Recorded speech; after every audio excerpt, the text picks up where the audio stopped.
जब डिपार्टमेंट ने सब्सिडी बांटी तब मैं एक चीफ फिजिशियन सिर्फ 3,000 युआन लेकर घर गया, जबकि एडमिनिस्ट्रेटिव स्टाफ ने पूरे 50,000 युआन ले लिए। उसी पल मेरा काम के लिए जो भी जुनून था वो पूरी तरह खत्म हो गया।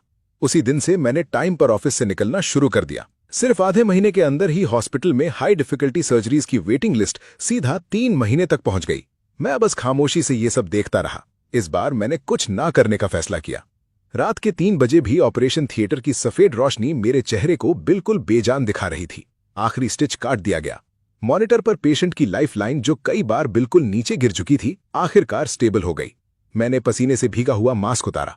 मेरा चेहरा इतना थक चुका था कि उस पर कोई एहसास ही नहीं बचा था। पूरे 12 घंटे तक मैं एक परफेक्ट मशीन की तरह काम करता रहा। एक कॉम्प्लेक्स कंजेनाइटल हार्ट डिजीज से जूझ रहे बच्चे को मौत के मुंह से वापस खींच लाया।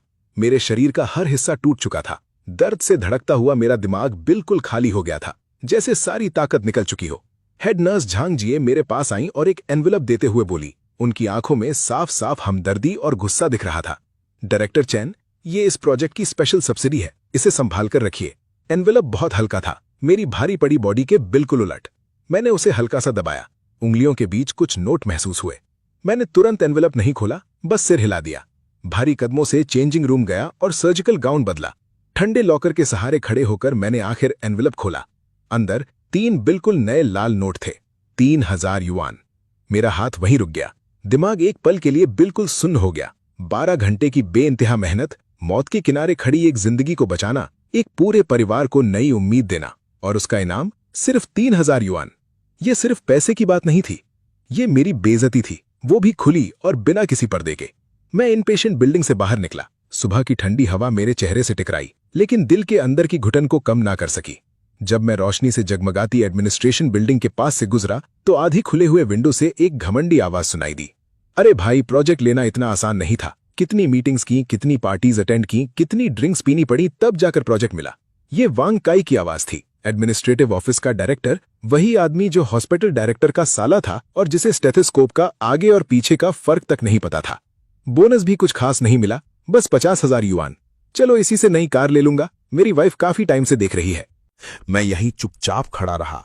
पेड़ों की परछाइयों के बीच से चमकती हुई एडमिनिस्ट्रेशन बिल्डिंग को देखा, फिर अपने पीछे इन पेशेंट बिल्डिंग को, जो न जाने कितने पेशेंट्स और उनके परिवारों के खून, आंसुओं और उम्मीदों से भरी हुई थी। ऐसा लग रहा था जैसे 2 अलग दुनियाएं सामने खड़ी हों। एक तरफ वो जन्नत थी जहां सिर्फ बातें बनाने वाले लोग आराम से लाखों कमा लेते थे। दूसरी तरफ वो जहन्नुम थी जहां डॉक्टर्स अपनी जान लगा देते थे और बदले में बस छोटी सी सब्सिडी मिलती थी। मैं अपने खाली ऑफिस में लौट आया। दीवारों पर मेडिकल एथिक्स, मिराक्युलस हीलिंग और डॉक्टर्स की तारीफ में लगे हुए बैनर लटक रहे थे। हर बैनर किसी न किसी जिंदगी की कहानी थी जिसे मैंने मौत के मुंह से वापस लाया था। पहले यही मेरी शान हुआ करते थे, यही मुझे और मेहनत करने की ताकत देते थे। लेकिन आज यही बैनर्स मुझे मजाक उड़ाते हुए चेहरों जैसे लग रहे थे, जैसे मेरी मासूमियत और बेवकूफी पर हंस रहे हों। मैंने फोन निकाला। स्क्रीन की रोशनी मेरे एक्सप्रेशनलेस चेहरे पर पड़ रही थी। चुपचाप मैंने अलार्म सेटिंग्स खोली। रोज सुबह 6 बजे वाला अलार्म डिलीट कर दिया। उसकी जगह एक नया अलार्म लगाया, 7:30 AM। सब कुछ करने के बाद मैंने फोन बंद कर दिया और पूरी दुनिया एक गहरी खामोशी में डूब गई। अगली सुबह मैं बहुत सालों बाद चैन की नींद सोया। इमरजेंसी कॉल्स की लगातार बजती घंटी ने मुझे नहीं जगाया। मैं सूरज उगने से पहले हॉस्पिटल भागता हुआ नहीं निकला।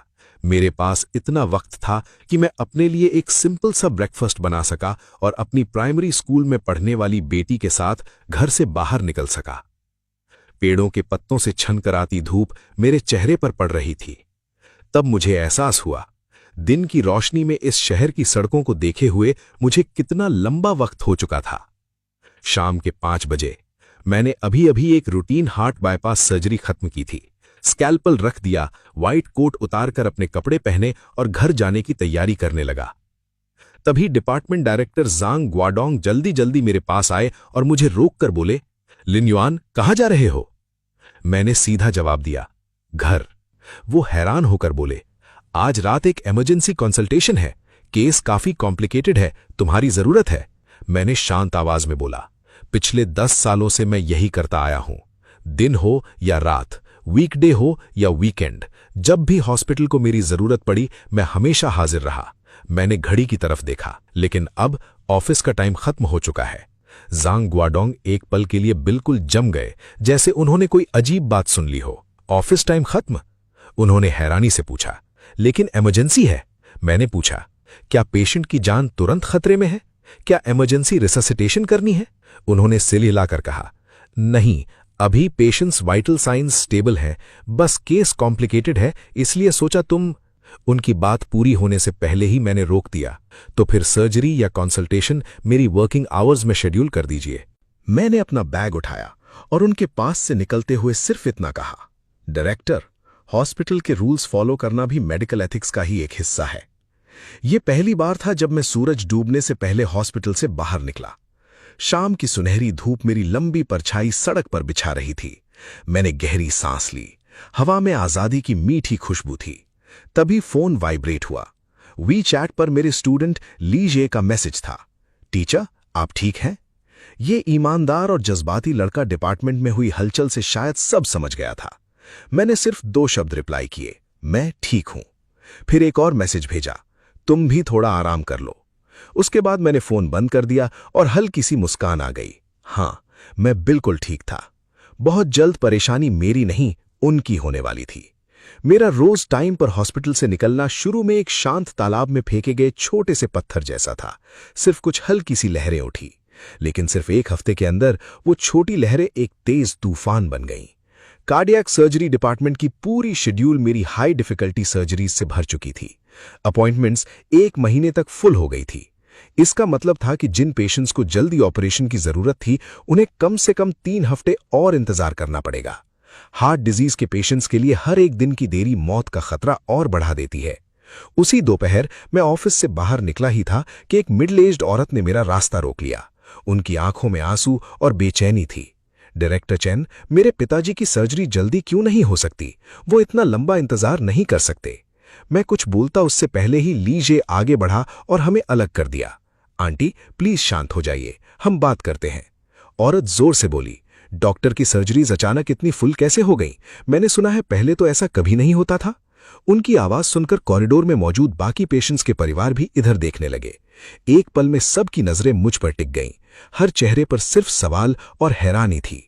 मैंने उस परेशान औरत की तरफ देखा, लेकिन मेरे दिल में न गिल्ट था और न ही बेचैनी। मैं सिर्फ एक डॉक्टर था जो हॉस्पिटल के बनाए हुए रूल्स फॉलो कर रहा था। इस सब का जिम्मेदार मैं नहीं था। मैंने बिना कुछ कहे सीधा एलिवेटर की तरफ चल दिया। पीछे लीजे पूरी कोशिश कर रहा था फैमिली को समझाने की। लगभग उसी वक्त मेरा फोन बज उठा। कॉलर थे डिपार्टमेंट हेड ज़ैंग गुओडोंग। उनकी आवाज में पहली बार मजबूरी थी। लिन युआन, चैन लिन युआन, मैं तुमसे हाथ जोड़कर रिक्वेस्ट करता हूं, आज रात ओवरटाइम कर लो। उस पेशेंट की बेटी ने तो मेरा ऑफिस ही तोड़ दिया। उस वक्त मैं कार चला रहा था। कार की विंडो खुली थी। शाम की ठंडी हवा बहुत सुकून दे रही थी। मैं सीधा पार्क पहुंच गया। मेरी बेटी काफी दिनों से कह रही थी कि वो मेरे साथ पार्क में खेलना चाहती है। मैंने फोन पर शांत आवाज में कहा, वर्किंग आवर्स के अंदर मेरी एफिशिएंसी हॉस्पिटल के सब डॉक्टर्स से ज्यादा है।